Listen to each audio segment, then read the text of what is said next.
Morning mga idol. Morning na lang kasi hindi good yung morning ko. Late na ako nagising ngayon. Kasi Sunday, gusto kong matulog ng mahaba. Pero pagkakising ko, pumasok agad ako dito sa Ibunan. Dito ako sa Ibunan natin. Ayoko sanang i-vlog to, pero hindi maganda yung gising ko. Kasi namatayan tayo ng ibon. Isang opadan palo yung namatay sa atin mga idol. Ito, tignan nyo siya. Oh. Kawawa yung ibon ko. Papakita ko sa inyo. Yan, oh. Patay mga idol. Hindi ko pa tinanggal kasi parang nanginginig pa yung mga kamay ko. Oh. Ayan. Wala na akong magagawa nito.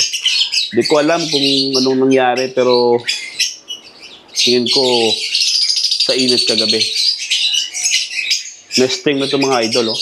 Yan, oh. Marami ng mga balat ng malunggay sa loob ng nest box. Tapos ito yung kapares niya. Isang split opaline na split dan palo. Ito yung opadan palo natin.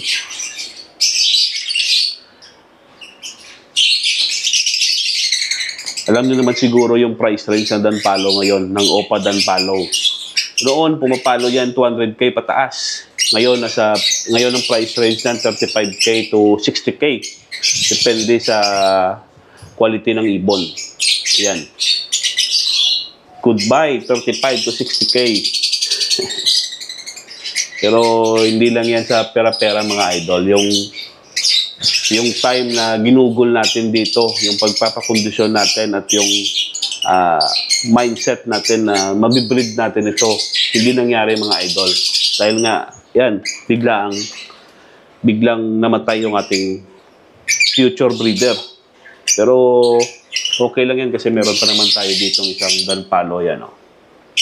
Tapos meron pa ako doon sa flight na mga split danpalo.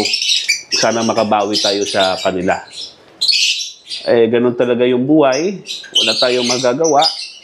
Talagang nangyayari talaga yan. Ganun talaga mga idol. Nangyayari talaga yan sa buhay na mag-iibon. Meron talagang mga ups and down. Kaya hindi ko nga maubos-ubos tong kape ko. Hindi ko mainom-inom kasi parang masakit sa dibdib ba? Medyo masikip sa dibdib. Kaya sa mga kaibigan natin na mga mag-iibon dyan, ganun talaga yung pag-iibon. Merong ups and down mga idol. Kaya huwag tayong susuko. Wala na tayong magagawa, hindi na natin maibabalik yung buhay ng ibon. Kaya medyo pahinga lang ng konti, then move on na. Dahil set naman ng bagong plano mga idol. Ganun talaga. Yun lang sana ay makabawi tayo sa susunod nating i-set na pair. Yun lang mga idol. Ingat kayo palagi.